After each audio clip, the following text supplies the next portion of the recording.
I am now really happy to introduce Dr. Karaitiana Taiuru, who is a leading authority and a highly accomplished visionary Māori technology ethicist. That's really hard to say. Ethicist. Specialising in Māori rights with AI, Māori data sovereignty and governance with emerging digital technologies and biological sciences.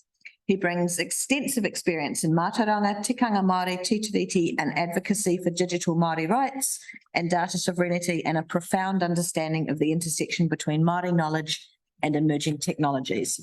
Please put your hands together to welcome Dr.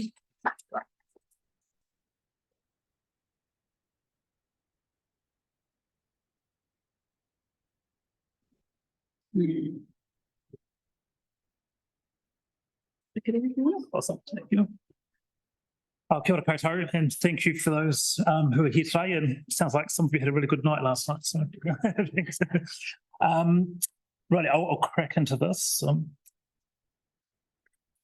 So I just want to clarify what artificial intelligence is. So a common definition of AI is the ability of machines to perform tasks that normally require human intelligence. I also just want to point out that there's more AI than the popular ChatGPT, Bard, Microsoft Bing. There's actually, tens of thousands of different AIs on the internet at the moment. There is also just recently an AI that specialises in analysing academic research and producing results from others' scientific research. So this presentation will try and highlight some of the areas across all of them. I also just wanted to clarify what colonisation means. So basically this is a well-regarded definition of colonisation, a process by which a central power dominates the surrounding land and its components, involves the practice of acquiring full or partial political control of another country, occupying it with settlers and then exploiting it economically, or creating a new history. And in this new history, Indigenous knowledge and beliefs are relabelled as myths, legends and superstition. I'm going to highlight that AI is colonising Māori and Indigenous peoples already. Also, I'm assuming most people know what tikanga is, but just to clarify, it's traditional law. It's a holistic view of the world, whether it's spiritual, mental, physical. It's the interconnection between humans and the environment. And it incorporates Māori thinking, and it helps us to make decisions. Also, I want to point out that there's not one Māori worldview. So I don't want people going away saying, "Oh, Karaitiana told us that this is what Māori think." This is just a perspective, one perspective. So reasons for this: pre-colonisation, we were basically a hierarchical group of clans and whānau groups, and post-colonisation, we were being lumped into groups of iwi, or just called Māori, full stop. Where prior to colonisation, we didn't call ourselves Māori. We identified through our ancestors and clans. I always get asked, why bother about Māori? People say, well, you've got the Tiriti, blah, blah. So I always like to point out that iwi and Māori are players in society. Just with 70 iwi who have settled, we've still probably got another 70 settlements to go. Those settlements so far are $2.4 billion. We've got iwi like Ngāi Tahu, who are worth about $1.4 billion. Ngāti Whātua around that same area. The previous, sorry, the slide's a bit out of date. The previous Māori Development Minister, Willie Jackson, estimated the Māori economy would be worth about $100 billion. And already there's more than 10,000 Māori businesses. So there's a good possibility in your research and in your careers, you'll be working with a Māori entity or a Māori business.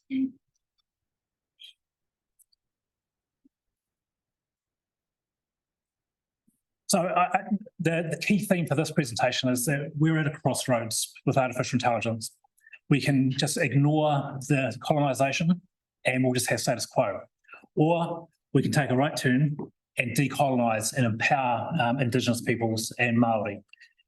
Now, I also strongly believe that AI can also help with other minorities, whether it's women, whether it's religious groups, any minorities, but I don't have authority or experience to speak on behalf of other minorities.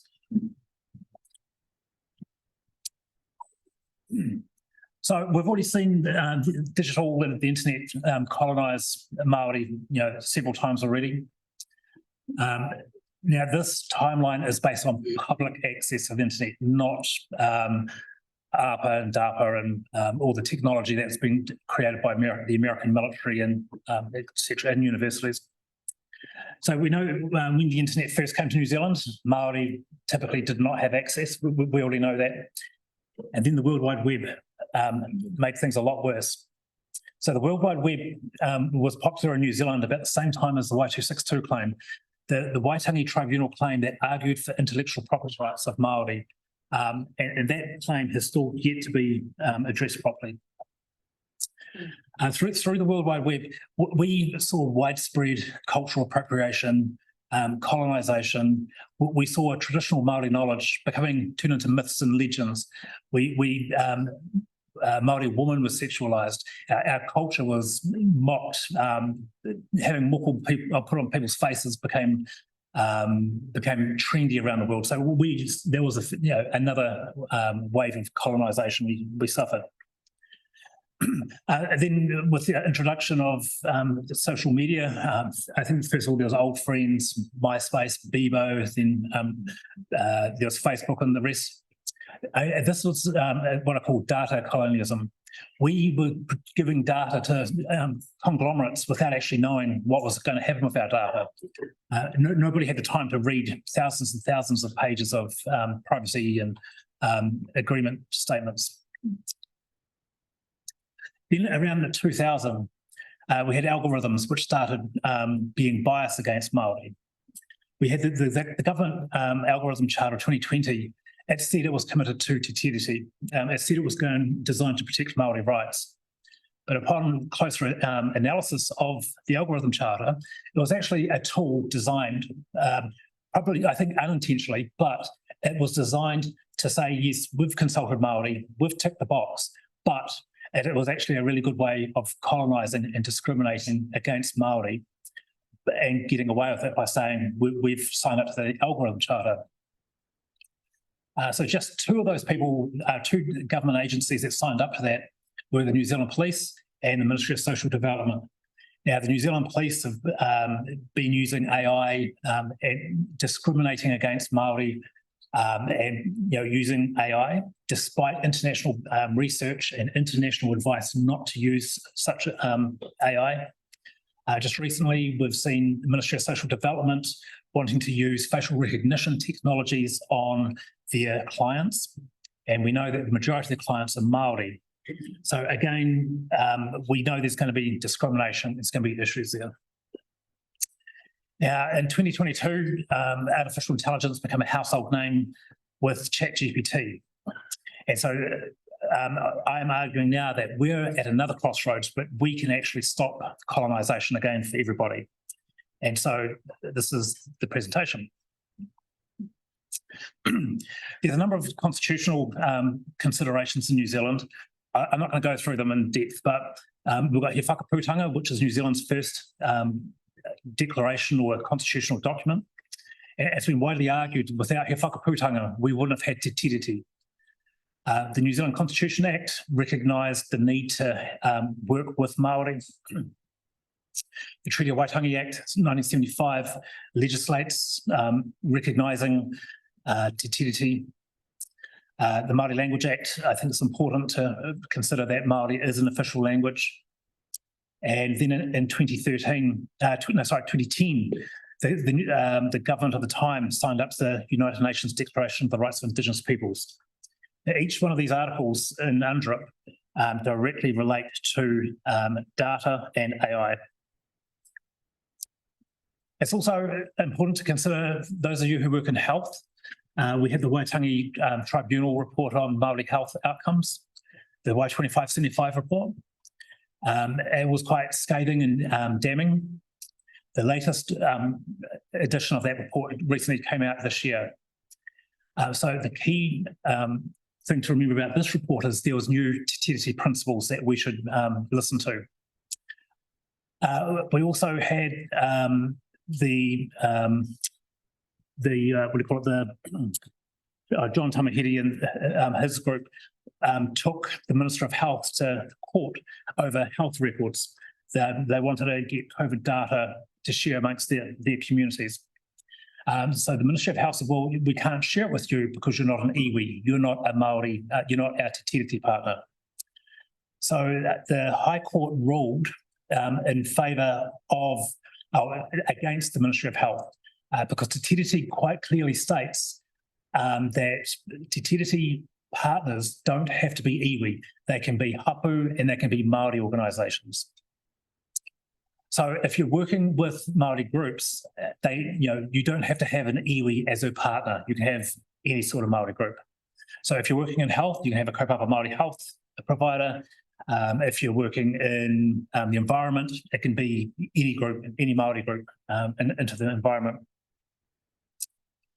The most significant change in New Zealand society was in 2022 when the Peter Ellis Supreme Court case ruled that tikanga Māori is New Zealand's first common law, and it applies not only to Māori, but any New Zealand resident. So this is significant when it comes to data, AI, anything. I also understand from my colleagues who are Te Tiriti lawyers and law lecturers that tikanga is going to be taught in universities from next year, or in a number of universities from next year onwards. So it is really important to always consider tikanga. In 2021, there was a group of claimants took the Ministry of Foreign Affairs and Trade to the Waitangi Tribunal for breaches of data in the electronic commerce chapter of the TPPA. The original report that came out was really ambiguous. It was, it basically said if data has Mātauranga Māori, then it's a taonga.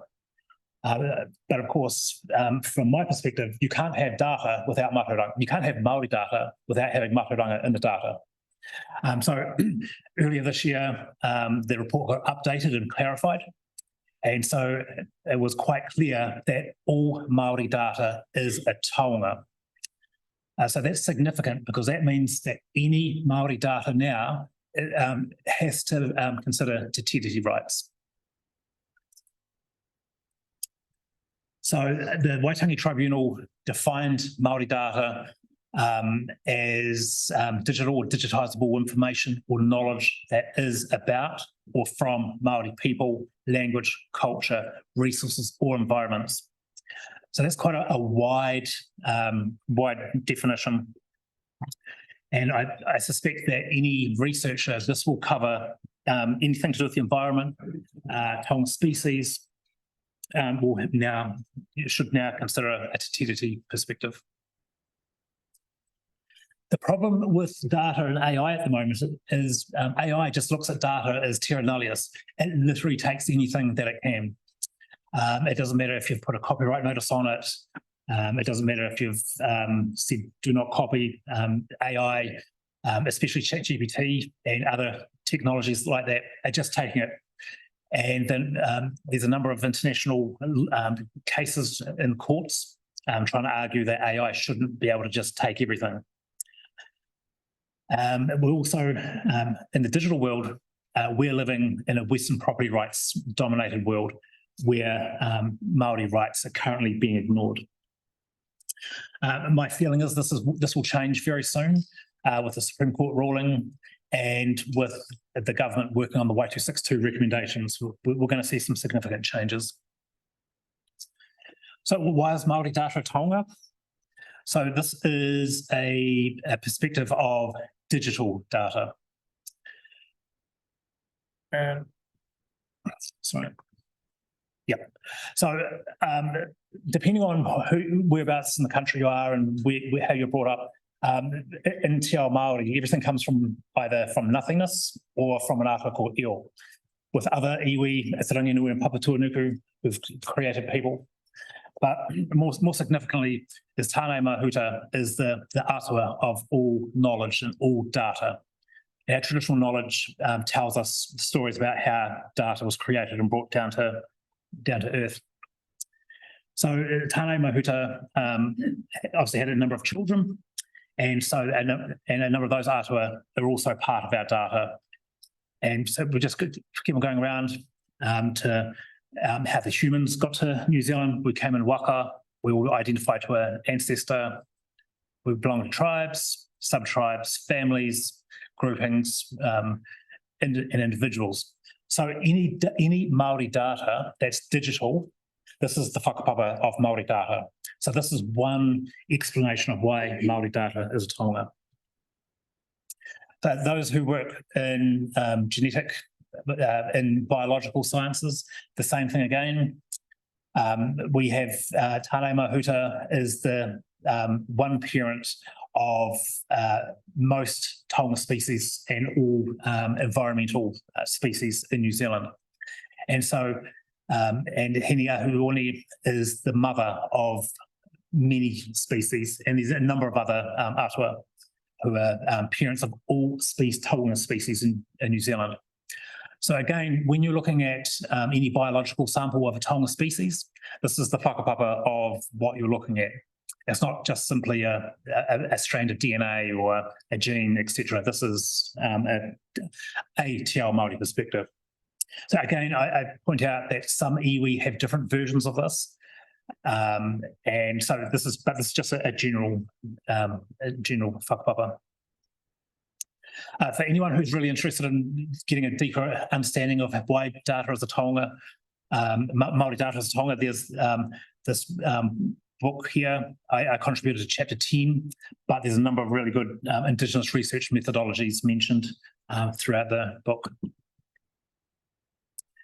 So the Waitangi Tribunal also defined what Māori data sovereignty is.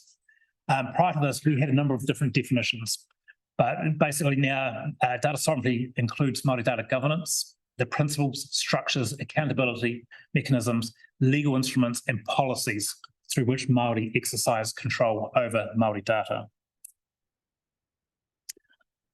I'm not really going to go into the details, but I'm assuming that most researchers are probably familiar with data sovereignty principles. I think there's two sets of data sovereignty principles out there. There's a Māori data governance publication with a number of po in there, and various iwi have their own sovereignty principles. But essentially, you should work with Māori. This is the key. The key message is work with Māori, work with iwi, hapu Māori organisations.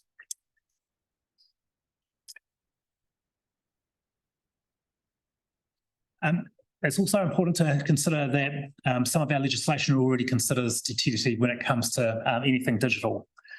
So the Digital Identity Services Trust Framework, Data and Statistics Act 2022, and the Privacy Act has vaguely some pathways to consider Te Tiriti. So ethics. So Datacom this year released a survey results from tech. So we can see over 50% of people are interested in ethics and worried about bias in AI. So again, we can see we're on a journey of recognizing ethics and implementing policies and procedures of AI.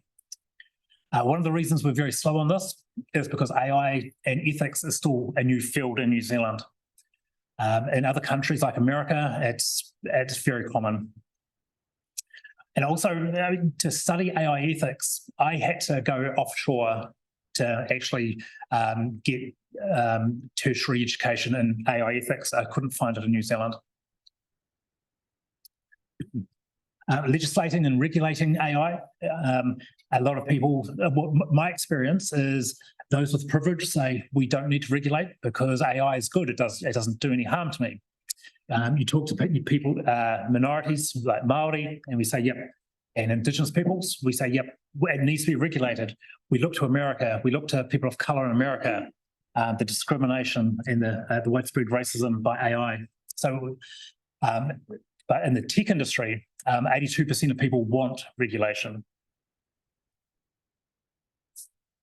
So the caretaker government had started making some commitments. The Prime Minister's Chief Science Advisor had an AI expert group.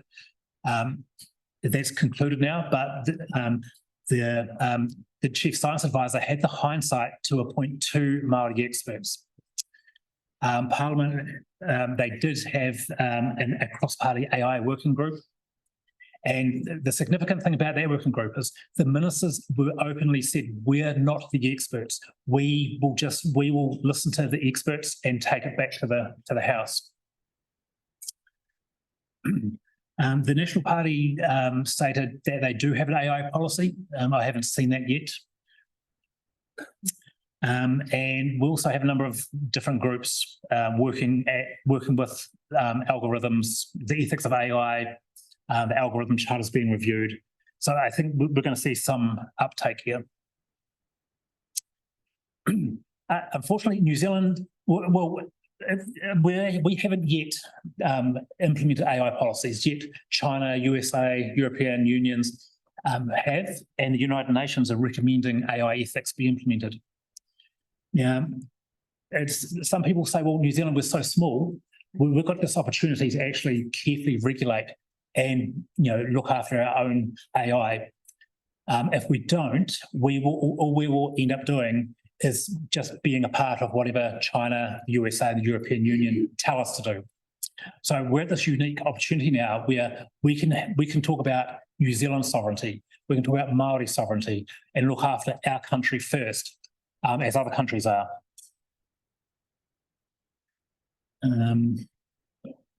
Talking about any AI regulation should have some sort of co-governance. And so co-governance to me, that means having at least one qualified director who is endorsed by Te Ao Māori. Too often we see Māori appointed to senior positions who are experts in their field of Western knowledge, but perhaps don't have the endorsement from iwi or from the wider Māori community. And it's also good to have Māori advisory groups that report to the chair of the governance group. AI, as we know, is just it just sucks up data and just produces more data. So as researchers, it's really important to consider any existing commercial contracts and policies that you do have. Those contracts should discuss co-ownership of Māori. If you're going to use Mātauranga Māori, it should be shared equally with whoever contributed that Mātauranga Māori. So any new Mātauranga Māori that's created should 100% go back to Māori. But again, as I said, any new commercial IP should be appropriately divided up in terms of IP. So legal personhood in New Zealand, there's a point to talk about legal personhood in the next slide. So we already know that the forest up in Tūwharetoa has been given personhood. The Wanganui River's been given personhood, and Mount Taranaki's going through that same process. So the legal personhood recognised that these are taonga for Māori, and these taonga have a mauri, so that they have like spirits and connections to people. So the law has recognised, because of that, they can have legal personhood. So if we have an AI that uses Māori data, to me, and if that AI becomes sentient, or scientists can call it hallucinations or delusions, there's a number of different words for this. What if we have an AI, why can't we assign it personhood? So I wrote a short paper about this. And so in conclusion, I argue that an AI with Māori data can and should be able to have legal personhood based on tikanga Māori and based on the fact that we've already given legal personhood to a forest, a mountain and a river. So other Indigenous peoples around the world have similar views as well, that they believe that their data about them also has different spiritual connections, and that AI with their data could be considered an ancestor. So this raises a number of issues back to Māori need to have, is how do we address having an AI that says it's somebody? So if we have an AI that's full of data from one person, from one Māori leader, then that AI starts saying, well, actually, I am that person now. I've picked up, that person's Māori, and I am that person. So Te Ao Māori would have to start thinking about what we do in that situation. Unfortunately, there's a number of false perceptions of AI out in the communities. I spend a lot of my time at marae and in the communities at grassroots level. And it's mainly, the younger people have some really crazy ideas. The older people are just really, really scared. Sometimes I want to laugh, but other times I don't. But I have people talking to me about, killer robots. Are we going to have the police force replaced with robots? It's just, people don't understand AI. We're not at the level of AI being super intelligent. We're just at the level where AI can process data and do calculations and statistical probabilities, but we're not at that stage of it being too intelligent. But we do know that AI works on biased data, and we know the data is biased because it's been researched and proven time and time again around the world. The data is usually biased. Is biased usually because the engineers and the people who collect and process that data are usually middle-class, white, male engineers. And again, there's just so much research that shows the misogynist, the racism, the bias in that data. And so that plays on a lot of Māori opinions as well. We also see that there's a lack of engagement between the AI communities and Māori. For me, many of the marae I associate with, I am the engagement between AI and the marae. There's no one else there. And my experience working with AI developers and in the industry is they don't have time, they don't see the point in engaging with Māori communities, or they don't know how.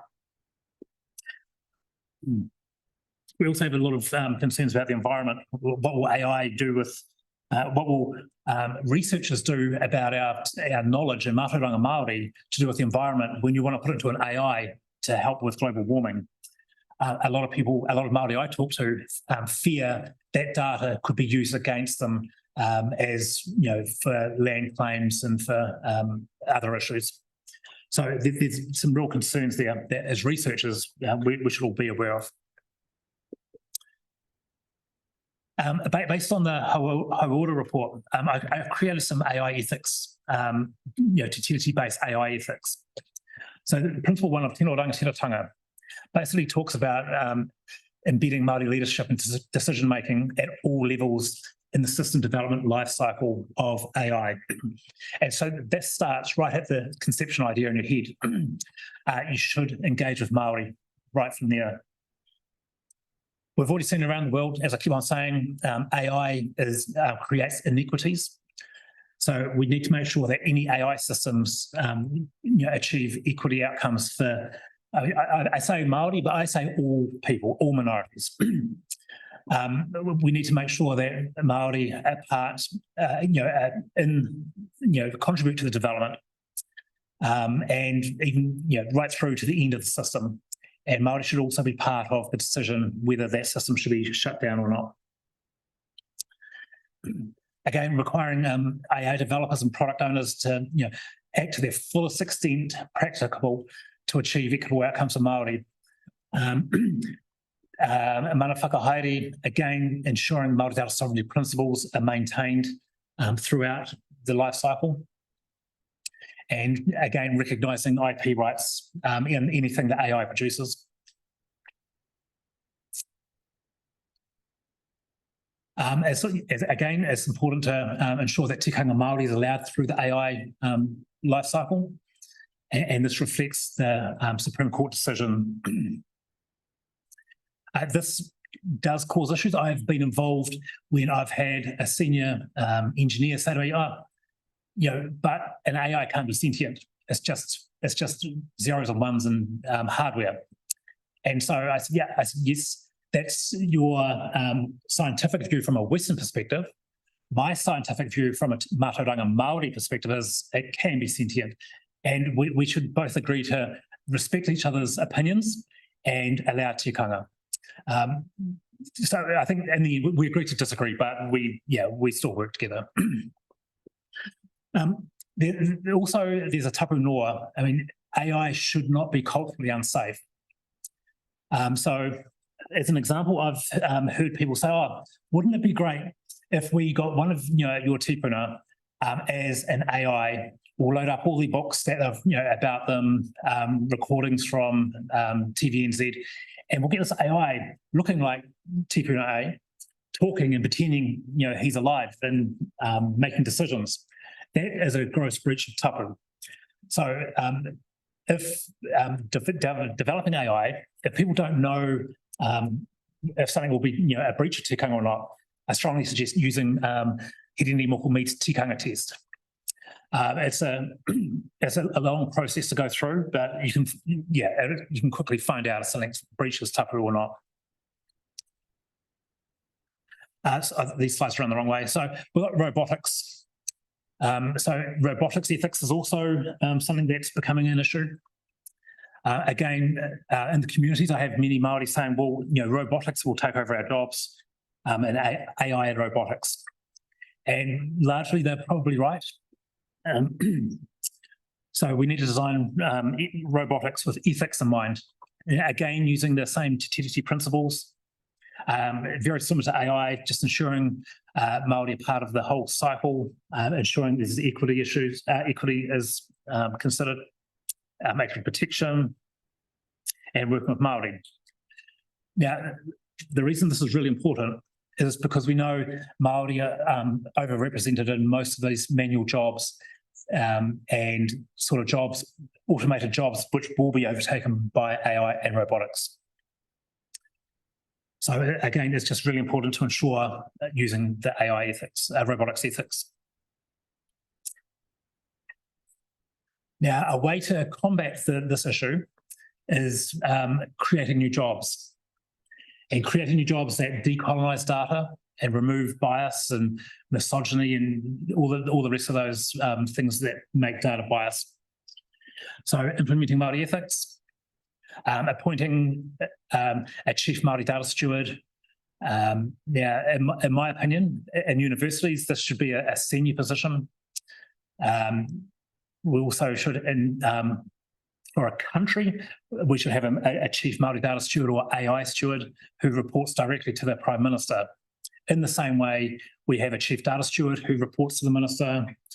We have a science advisor. We have numerous advisors. So I think a way to combat this is, as I say, having a chief steward.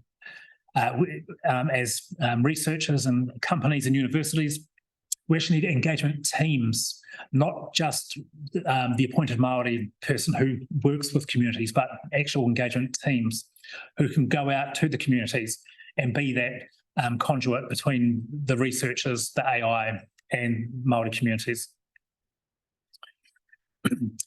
We need to look at existing AI and data and think, well, how do we make this more applicable to Māori? How do we explain what AI is to Māori communities? So we can do this by a mixture of things, using traditional knowledge and creating stories. So as I said earlier on, in traditional knowledge, Tāne Mahuta brought all the data to the world. So that's one way we can start the process. We have another artist called Hini Ngāro, who is the artist of thinking, of thoughts and visions. And so we could start using Hini, we start using her for AI, for example. We need to train data verification specialists, Māori and other minorities who can look at data and look at algorithms and say, no, this is factually wrong, this is biased, this is racist, etc. And again, and analysts doing the same things with social impacts of algorithms. So one example of this, the Ministry of Justice had an algorithm to decide who should be imprisoned for an offence. And it had a number of questions, but it was based on a typical Western nucleus family and that the fact that children should go to high school then to university.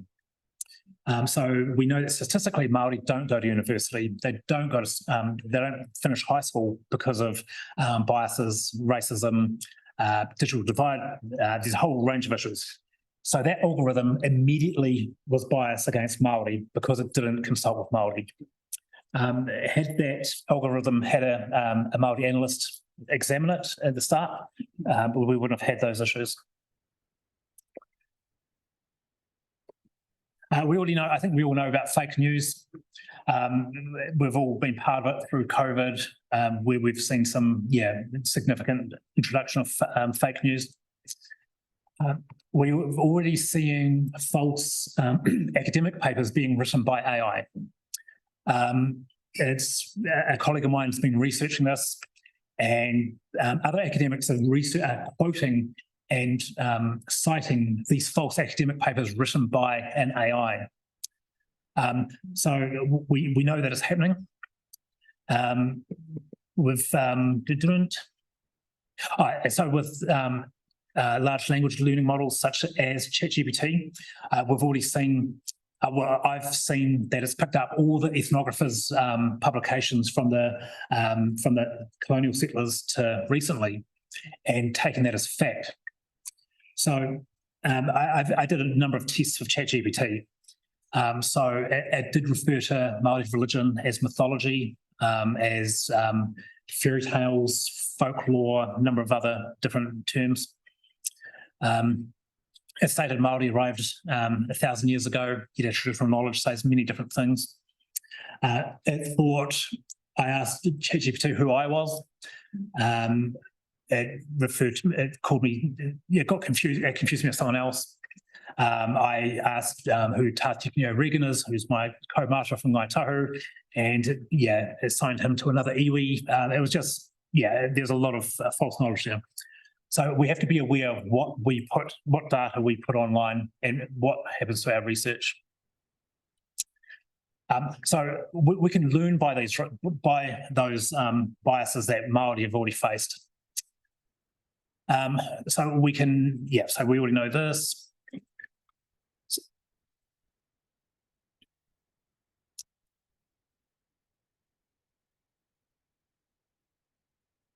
So I've just lost myself. Backwards.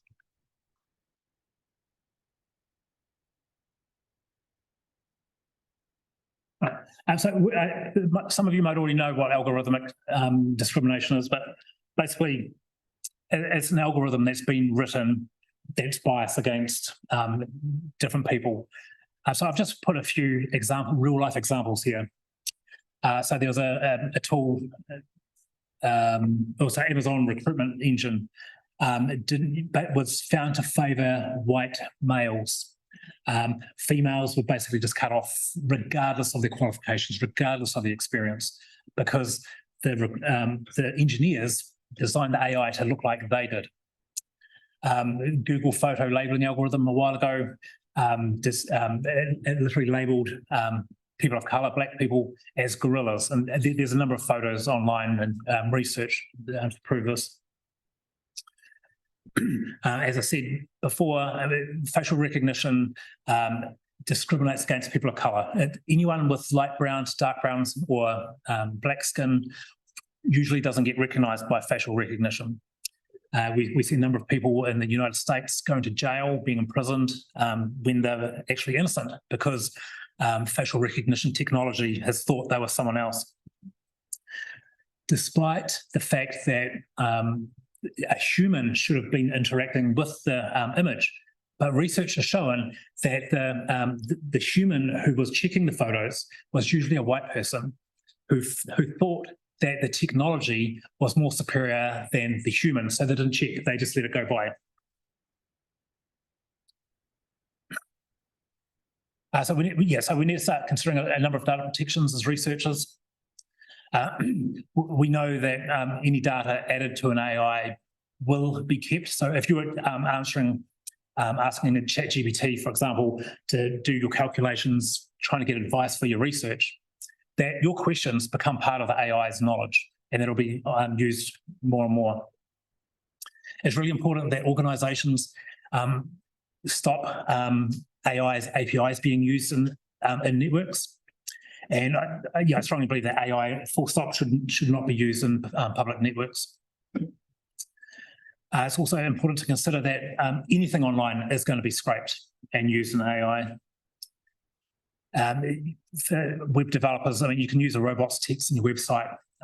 It's not clear how effective that will be, but ChatGPT is one of the AIs that says it does recognise the robot's text and will not scrape data from your website.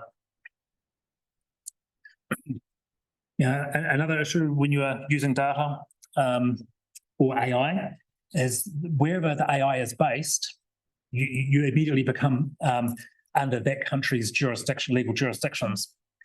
So if you're using ChatGPT, for example, it's United States based. So you've got the Data Act, the Patriotic Act, the Stored Communications Act, Foreign Intelligence Surveillance Act, which all basically say that those companies will have to hand over your data if the government suspects anything from you. Now, the cloud providers in New Zealand, they say to me, "Oh, that would never happen. You're dreaming." I say, "Yeah, well, to be honest, you probably never ever think that the New Zealand police, armed offenders, with guns and rifles would go to a small rural town because there was a group of Māori, camping out, talking a lot of, whatever to each other." But that actually happened in New Zealand. We had, and they were called terrorists. This happened in Tūhoe, in Tūwharetoa. So as Māori, we've learned these things can and do happen. We've seen the debacle with Kim.com is another example. Who would have ever imagined we would have the FBI and other USA government officials and police come to New Zealand for one person? So we do need to be aware of these things. If the data's in Australia, so there's a lot of data at the moment is in New Zealand. We've got the telecommunications legislation to consider, and the UK also has data legislation to consider as well. So again, just reinforcing that any research that you do should be culturally safe, built and used using Tiriti principles, and full engagement with Māori. Licenses are another topic. There is a lot of research, or some research I've read, says that social license or commons is a good way to get around data sovereignty. So unfortunately, a social license is colonisation of data, and as is a commons license. If you actually look at a commons and social license, you'll see that they're both discriminate against Māori. So the point is to use kaitiaki licenses or engage properly with Māori. So just some key messages here. So I think a lot of tech companies, a lot of academics I talk to want AI regulated. But again, it's usually those who have some sort of privilege who don't think it should be regulated. All ethics and policies to do with data and AI should consider Te Tiriti o Waitangi and data sovereignty principles. Whether it's legal or not, just be a good citizen, do the right thing. Make sure you've got a good diverse groups. Too often I see groups who are either only international staff or only New Zealand staff or only men. It's very, often I don't see a good balance there. Be careful how you interpret data, and always just remember that data is knowledge. Knowledge is power. For anyone who's interested in further reading, there's the Bridget Jones book. There's the compendium on my website, and the technical group of the iwi Leaders Data Forum created the Māori data governance model. the compendium and the data governance model are free and available online. So happy to take some questions.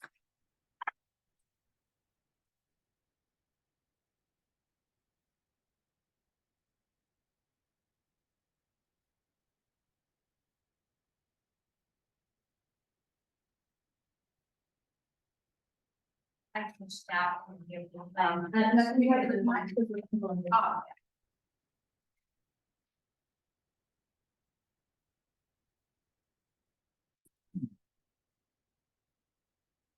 ora. I just wanted to ask if you have any thoughts on, David Seymour's obviously been talking a lot about Tiriti and basically weakening it. I know it's a huge question, but have you sort of thought about the impacts that that might have on basically everything you've talked about? Yep. So I guess, it will impact what I'm saying, but probably more from a Crown perspective. But my feeling is that, let's be good citizens of New Zealand and do the right thing. I don't need a politician to tell me to be open-minded and be nice to everybody. That's just something natural. But but I also think that some of David Seymour's talk might actually empower what I've just talked about. So but I think it's a slippery slope, and it'd be interesting to see what happens.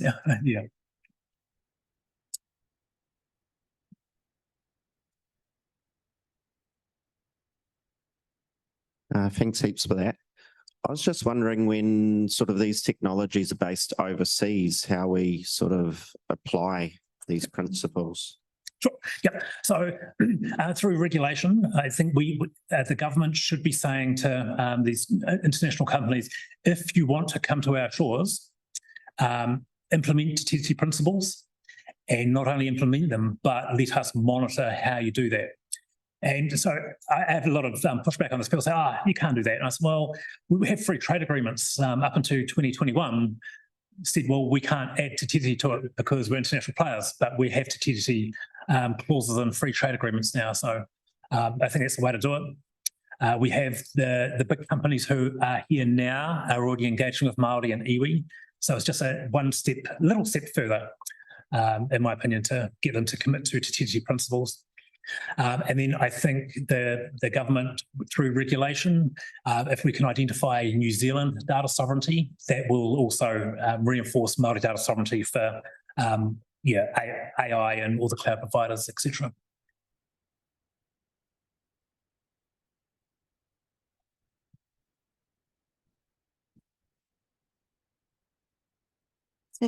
Question from Zoom. From a policy perspective, how do you think regulations can keep pace with emerging technologies like AI? Yeah, it's difficult.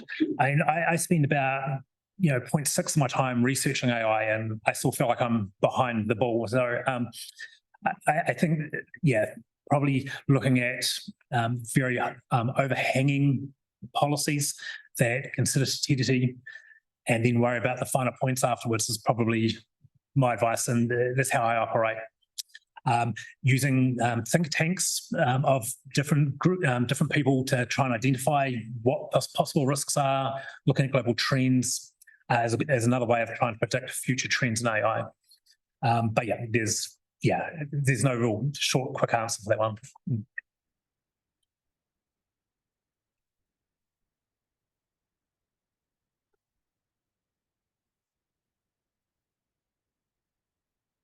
Kia ora, thank you for that talk. I really enjoyed your slide about sort of the workforce opportunities in data. Yep. Not to claim that universities are the only way to give people knowledge or skills. I would never dare to do that. But in terms of ensuring that we are growing talent and ability and making sure that young people can access knowledge in these areas, I'd be curious to know what you think is effective in ensuring that we're not just, all middle-aged male engineers in this area, but also what you see maybe some of the barriers are that are the ones we can work on first. So what's working and what do we we go knock down first? So I guess just from a Māori perspective, research has shown Māori don't join the tech industry for a number of reasons. So one of them is they feel culturally unsafe. Their tikanga isn't valued or accepted. They don't see, I don't like this term, they don't see what, people who look like them are, but I think the more appropriate way of saying that is they don't see other Māori who they can, relate to. Digital divide is another big issue, which we know Māori Pacifica are in. The research is telling us if we have positive Māori role models, if we can explain at a Māori lens to tech, so as I was talking, tāne mahuta, hinengaro, etc., we can start talking about that. We can use the whole the internet infrastructure. We can apply a Māori lens to that. We can talk about bias, but then flip it over and say, but here's the positive way we can fix it. A lot of the youth I talk to, they say, but I hate math, I can't do math. And so you don't have to do math for a number of different IT jobs, but it's you just need to if you've got logic. A lot of youth too, they say, but I'm dumb. And I was like, no, you're not dumb. You speak two languages fluently. You can, you're bicultural. You've got lots of skills. It's just that the high school doesn't recognise some of those skills. Like, you can, you know how to harvest vegetables and fish, and you can tell the nights of the moon. You can tell, tell the environment. But so it's just trying to adjust those skills back. I think more Māori-owned businesses coming out. And I've said this before, and it's not very popular saying this, but we need our iwi leaders and our Māori community leaders to actually step up and say, the future is tech, and start investing money. So even now for Māori students, Māori grants and scholarships, there's plenty around, but they more focus on trades, business, but not tech. So, I know people who've gone through a tech career at university and they couldn't get one Māori grant because it didn't fit the box. So we need our iwi leaders, our tribes to step up and recognise the future as well.